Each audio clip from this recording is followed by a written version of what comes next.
ಚೂಲಿ ಮಹರ್ಷಿಯ ಮಗನಾದಂತಹ ಬ್ರಹ್ಮದತ್ತ ಕುಶನಾಭನ 100 ಕನ್ಯೆಯರನ್ನು ವಿವಾಹ ಮಾಡಿಕೊಳ್ತಾನೆ.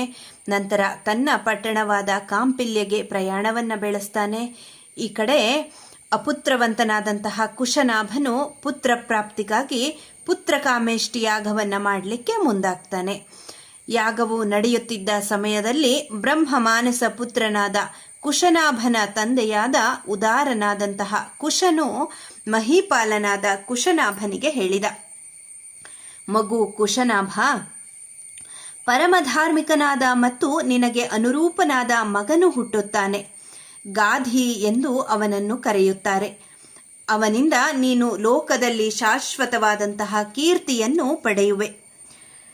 ರಾಮ, ಕುಶನು ಮಗನಿಗೆ ಹೀಗೆ ಹೇಳಿ ಆಕಾಶದ ಮಾರ್ಗವಾಗಿ ಸನಾತನವಾದ ನಿತ್ಯವಾದ ಶಾಶ್ವತವಾದ ಬ್ರಹ್ಮಲೋಕಕ್ಕೆ ತೆರಳಿದ.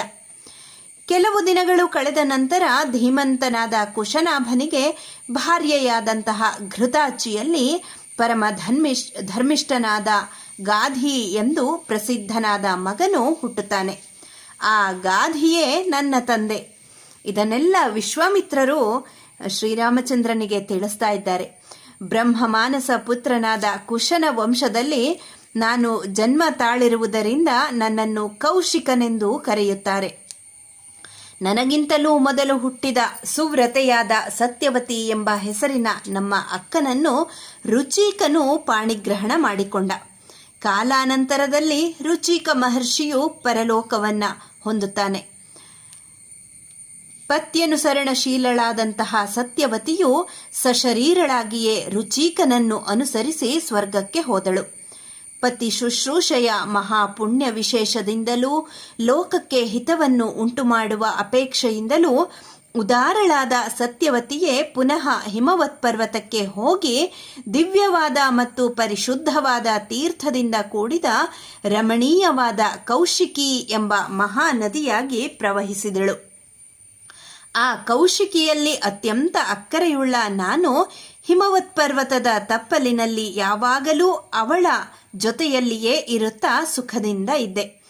ಮಹಾಭಾಗಳಾದ ಮಹಾಪತಿವ್ರತೆಯಾದಂತಹ ಸತ್ಯವತಿಯು ಭೂಮಿಯಲ್ಲಿ ಪುನಃ ಕೌಶಿಕಿ ನದಿಯಾಗಿ ಅವತರಿಸಿ ಪುಣ್ಯತಮಳಾಗಿ ತನ್ನಲ್ಲಿ ಮಿಂದು ತೀರ್ಥಪ್ರಾಶನ ಮಾಡಿದವರನ್ನು ಸತ್ಯನಿಷ್ಠರನ್ನಾಗಿಯೂ ಧರ್ಮನಿಷ್ಠರನ್ನಾಗಿಯೂ ಮಾಡುವ ಸಾಮರ್ಥ್ಯವುಳ್ಳವಳಾಗಿದ್ದಾಳೆ.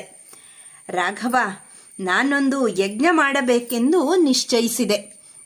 ಆ ಯಜ್ಞದ ಸಿದ್ಧಿಯು ಸಿದ್ಧಾಶ್ರಮದಲ್ಲಿಯೇ ಆಗಬೇಕಾಗಿತ್ತು.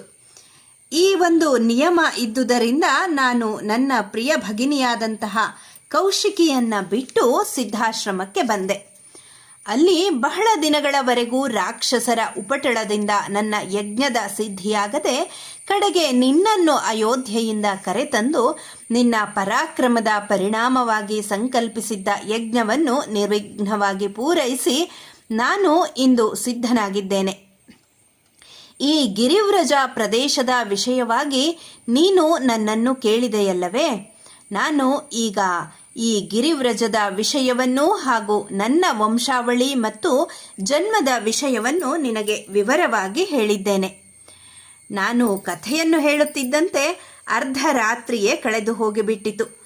ಪುನಃ ಮತ್ತಾವ ಪ್ರಶ್ನೆಯನ್ನು ಕೇಳಬೇಡ.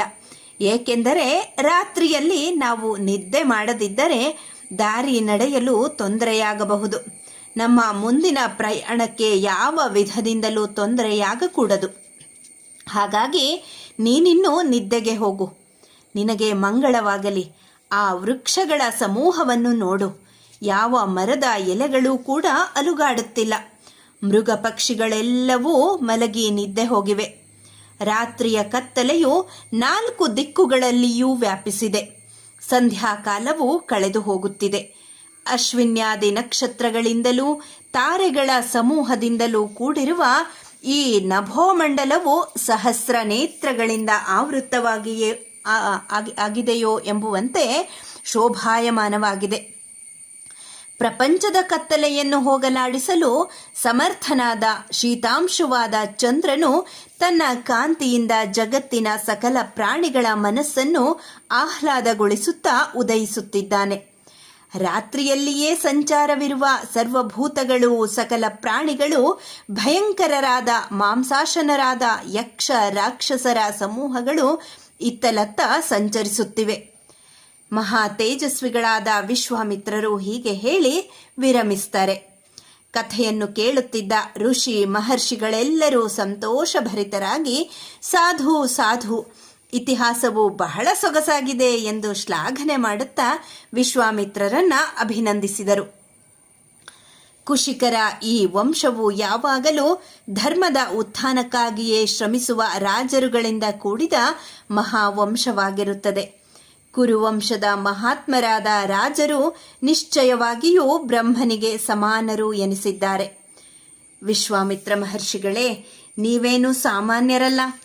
ಕ್ಷತ್ರಿಯರಾಗಿ ಜನಿಸಿದರೂ ಸುದೀರ್ಘಕಾಲ ಘೋರವಾದ ತಪಸ್ಸನ್ನು ಮಾಡಿ ಬ್ರಹ್ಮರ್ಷಿಗಳಾದ ಮಹಾಮಹಿಮರು ನೀವು. ನಿಮ್ಮ ವಂಶದ ಸ್ತ್ರೀಯರೂ ಕೂಡ ಸಾಮಾನ್ಯರೇನಲ್ಲ. ಮಹಾಪತಿವ್ರತೆಯಾದ ನಿಮ್ಮ ಕುಲದ ಉದ್ಧಾರಕಳಾದ ಸತ್ಯವತಿಯು ಕೌಶಿಕಿ ನದಿಯಾಗಿ ನದಿಗಳಲ್ಲಿ ಶ್ರೇಷ್ಠಳು ಎನಿಸಿ ಸಕಲ ಜಗತ್ತನ್ನು ತನ್ನ ಪವಿತ್ರವಾದ ಉದಕದಿಂದ ಉದ್ಧಾರ ಮಾಡುತ್ತಿದ್ದಾಳೆ. ಹೀಗೆ ಮುನಿಪುಂಗವರಿಂದ ಪ್ರಶಂಸೆ ಮಾಡಲ್ಪಟ್ಟಂತಹ ವಿಶ್ವಾಮಿತ್ರರು ಅಸ್ತಂಗತನಾದ ಸೂರ್ಯನಂತೆ ನಿದ್ದೆಗೆ ಜಾರಿದರು. ಲಕ್ಷ್ಮಣ ಸಮೇತನಾದ ರಾಮನು ವಿಶ್ವಾಮಿತ್ರ ಮಹರ್ಷಿಗಳ ವಂಶದ ಚರಿತ್ರೆಯನ್ನು ಕೇಳಿ ನಸುನಗುತ್ತಾ ಮಹರ್ಷಿಗಳನ್ನು ಪ್ರಶಂಸಿಸಿ ಲಕ್ಷ್ಮಣನೊಡನೆ ಮಲಗಿದ. ಇಲ್ಲಿಗೆ ಬಾಲಕಾಂಡದ 34ನೆಯ ಸರ್ಗ ಸಂಪನ್ನಗೊಂಡಿದೆ. ಮುಂದೆ ರಾಮ ವಿಶ್ವಾಮಿತ್ರರ ಸಂವಾದವನ್ನು ನೋಡೋಣ. ಗಂಗೆಯ ಜನ್ಮ ವೃತ್ತಾಂತವನ್ನು ಕೂಡ ತಿಳಿದುಕೊಳ್ಳೋಣ. ಧನ್ಯವಾದ.